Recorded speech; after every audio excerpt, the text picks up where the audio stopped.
DJ जब धमके रे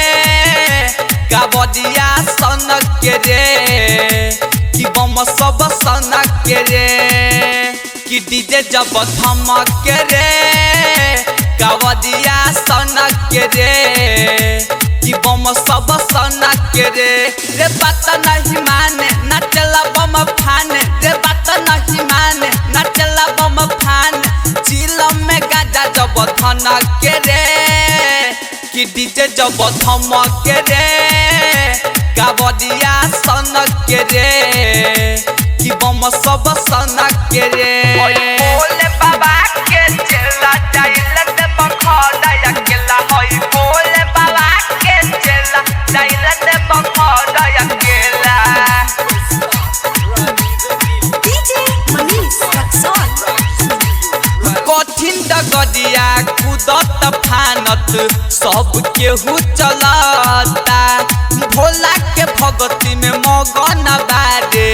देख सभे झुमता होई भोले बाबा के चेला जाइलत बखड़ा अकेला कठिन डगरिया कूदत फानत सब केहू चलता भोला के भगती में मगन बारे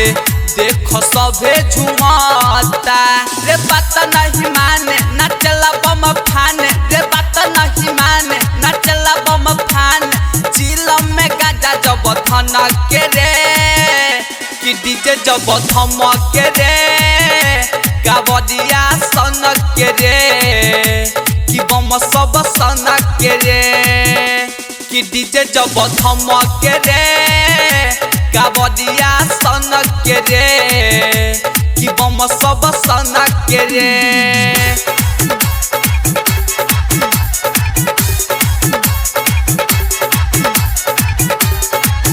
होई भोले बाबा के चेला जाइलत बखड़ा अकेला होई भोले बाबा के चेला जाइलत बखड़ा अकेला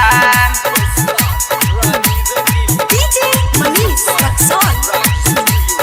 विक्रम यादव विवेक सोनी भोला के भगती में झूमता कृष्णनंदन धीरज गाजा दे भर के धुक धुक धुकता होई भोले बाबा के चेला जाइलत बखड़ा अकेला विक्रम यादव विवेक सोनी भोला के भगती में झूमता कृष्णनंदन धीरज गाजा दे भर के धुक धुक धुकता रे बात नहीं माने नचला बम फाने रे बात नहीं माने नचला बम फाने चिलम में गाजा जब धनके रे कि डीजे जब धमके रे कावड़िया सनक रे कि बम सब सनक रे कि डीजे जब धमके रे कावड़िया सनक रे कि बम सब सनक रे। माँ गायत्री रिकॉर्डिंग स्टूडियो मलंगवा सरलाही नेपाल।